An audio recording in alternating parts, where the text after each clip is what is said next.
কোনো রকম টাকা খরচ না করে এই ওয়ালটাকে আমি আজকে ডেকোর করব। আমার বাসার সব থেকে অপছন্দ এবং সব থেকে বাজে জায়গাটা আমার মনে হয় এই ওয়ালটা। এটা ঠিক আমার রান্নাঘরের সামনে। এখান থেকে আমার যেহেতু ভিডিও ক্লিপ নিতে হয়, এটা খুবই নোংরা, আমার খুবই বাজে লাগে। অনেক দিন থেকে আমি চাচ্ছিলাম এই ওয়ালের লুকটা একটু চেঞ্জ করবো। ফার্স্টে আমি ওয়ালটা একটু সুন্দরভাবে পরিষ্কার করে নিব, মানে যতটুকু পারি। ক্লিন করা তো পসিবল না। ক্লিন করে নেওয়ার পরে আমি খুব সুন্দরভাবে ড্রাই করে নিচ্ছিলাম, ভালোভাবে পানিগুলা মুছে। তো অনেকটাই ক্লিন হয়ে গেছে। এখন আমি এই যে হোম ডেকোর, আমি যেগুলো গিফট পেয়েছিলাম ওগুলো দিয়ে আমি এটা ডেকোর করব। আমি যে জিনিসগুলো এখানে নিয়েছি এগুলোর প্রাইস কিন্তু খুব একটা বেশি না। তার আগে তোমাদেরকে দেখিয়ে দিই এই গ্লোমিনাসের সোপটা। আমার মতো গ্লোয়িং স্কিন যারা চাও, মানে নো মেকআপ লুকে যারা থাকতে চাও, তাদের জন্য এই সোপটা একেবারে পারফেক্ট। এই সাবানটা ইউজ করে অনেকটাই শেষ হয়ে গেছে। আমি এটা রেগুলার ইউজ করি। এটা ইউজ করার আগে মুখটা ভালোভাবে পানি দিয়ে ভিজিয়ে নিতে হবে, তারপরে সাবানটা হাতে ঘষে ভালোভাবে ফেনা করে নিতে হবে। এই সাবানটাতে কিন্তু অন্যান্য সাবানের মতো খুব একটা ফেনা হয় না। এটা কোল্ড প্রসেসে তৈরি করা একটা সাবান। এটা তৈরি করতে কিন্তু 45 দিন টাইম লাগে।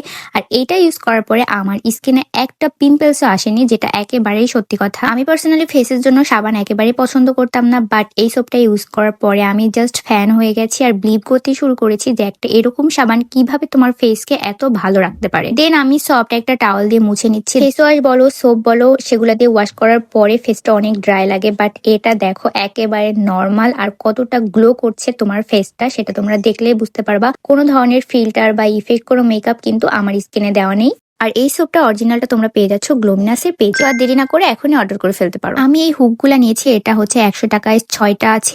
ওই একটা সেট নিয়েছি, ওখান থেকে একটা হুক নিয়েছি। এই যে হোম লেখা যেটা আছে এটা নিয়েছি আমি পিওরলি কাস্ট পেজ থেকে। আমি পেজটা উপরে দিয়ে দিলাম, তোমাদের প্রয়োজন হলে রিজনেবল প্রাইসে ওখান থেকে নিয়ে নিতে পারো।